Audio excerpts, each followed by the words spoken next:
नाम में क्या रखा है, ये कहावत आपने सुनी होगी, लेकिन आजकल नाम में बहुत कुछ रखा है। अगर नाम में इतिहास या फिर कुछ ऐसा शब्द हो जो किसी को पसंद ना आता हो। जी हाँ, अब एक नई कवायद छिड़ गई है अहमदाबाद के नाम को बदलने की, जिसे फिर से कर्णावती करने के लिए सोशल मीडिया में मुहिम चलाई जा रही है। अहमदाबाद का नाम कैसे अहमदाबाद पड़ा और ये मुहिम क्या है और क्यों कर्णावती किया जा रहा है इसका नाम, सुनिए। अच्छा लगता है कि औरंगाबाद कहना, सब पता है आज अच्छा लगता है औरंगाबाद कहना,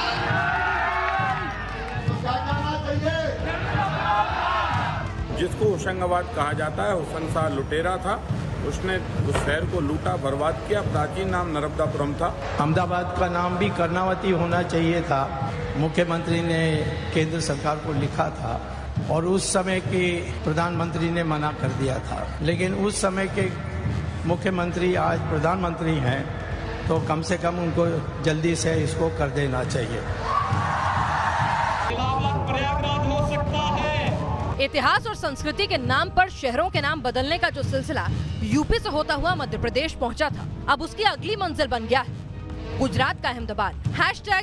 #We want कर्णावती, यही थी ट्विटर पर वो मुहिम जिसका टारगेट था अहमदाबाद से अहमद आउट और कर्ण इन। इस हैशटैग के जरिए हजारों गुजराती और भारतीय मांग कर रहे हैं कि अहमदाबाद का नाम बदलकर कर्णावती किया जाए।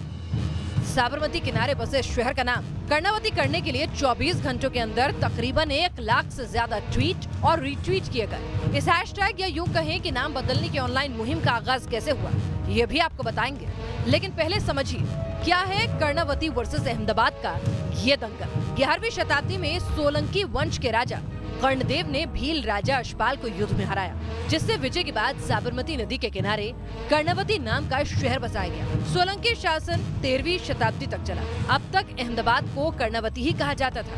साल 1411 में कर्णावती तक सुल्तान अहमद शाह की सल्तनत पहुंची और 1487 में अहमद शाह के नाम पर कर्णावती का नाम बदलकर अहमदाबाद कर दिया गया। शहर के इतिहास की दलील देकर एक शख्स ने शहर का नाम बदलने के लिए खत लिखा, जिसके बाद हैशटैग ट्रेंड हुआ और लोग भी अहमदाबाद को कर्णावती कहने की मांग करने लगे। बादशाह ने शहर बसाया और शहर का नाम रखा अहमदाबाद, लेकिन ये बहुत कम लोग जानते हैं कि अहमदाबाद शहर का नाम पहले कर्णावती था और 1990 से भारतीय जनता पार्टी के एजेंडे में रहा है कि जल्द से जल्द अहमदाबाद शहर का नाम बदलकर कर्णावती किया जाए, लेकिन ये अब तक हो ना सका और अब ये मांग तेजी से उठ रही है कि जल्द से जल्द अहमदाबाद शहर का नाम बदला जाए और नाम कर्णावती रखा जाए। संस्कृति और इतिहास किसी शहर और उसके बाशिंदों की पहचान होते हैं। नाम बदलना है, जरूर बदलिए, लेकिन साथ ये भी जरूरी है कि नाम के साथ साथ आप हालात बदलें जो शहर को सही मायनों में एक बेहतर पहचान दे। अहमदाबाद से पूरब पटेल के साथ टीम न्यूज़ नेशन। अपने अपने राजनीतिक कारणों से, सांस्कृतिक कारणों से हवाले दिए जा रहे हैं। कई शहरों के नाम बदलने की मांग की जा रही है। मुजफ्फरनगर का नाम बदलकर लक्ष्मीनगर करने की मांग हो रही है। यूपी की राजधानी लखनऊ को लक्ष्मणपुर करने की मांग जोर पकड़ रही है। हैदराबाद को भाग्यनगर और औरंगाबाद का नाम बदलकर संभाजी नगर करने की मांग उठ रही है। अलीगढ़ को हरिगढ़ और विश्व प्रसिद्ध आगरा का नाम बदलकर अग्रवन करने की मांग भी उठ रही है। हालांकि इसके पीछे के राजनीतिक कारण है।